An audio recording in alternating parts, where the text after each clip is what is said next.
I'm Doug Slocum, the author of Violent Positivity. You know, there's a lot of stories through life. In fact, remember the first Gulf War? I'd been deployed over with almost zero notice, not in a flying capacity, but doing some other things. At one point, we were traveling around the region and we were waiting in Riyadh for a flight. As we were waiting, we were sitting on the ramp. The plane broke, so we were having to wait quite a while. Right across the ramp from us were those Patriot launchers, those surface-to-air missiles you hear so much about. So we're just sitting there in the sun, our bags are over on a pallet, and as we're sitting there, all of a sudden, just out of the blue, two of the Patriot missiles go launching out of their tubes. It was a fascinating thing with no notice. We were sitting there watching. A C-5 transport plane had taken off not much earlier. It was passing overhead. We were thought the Army was going to shoot down an Air Force C-5 and it was going to be a tragedy, so we were just sitting and watching. Well, the missiles went past the C-5 and they kept flying. It seemed like forever, a temporal distortion of time.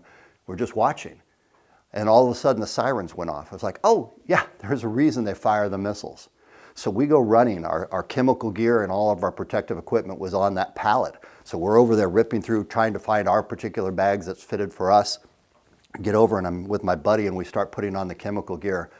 And all of a sudden we realized we had taken shelter behind a pallet of what probably was either acetylene or propane tanks. When we realized that, we started laughing so hard, I'm not sure we ever even got our chemical gear on. But you know, it's stories like that from your experiences, whether it's military or otherwise, that form who you are.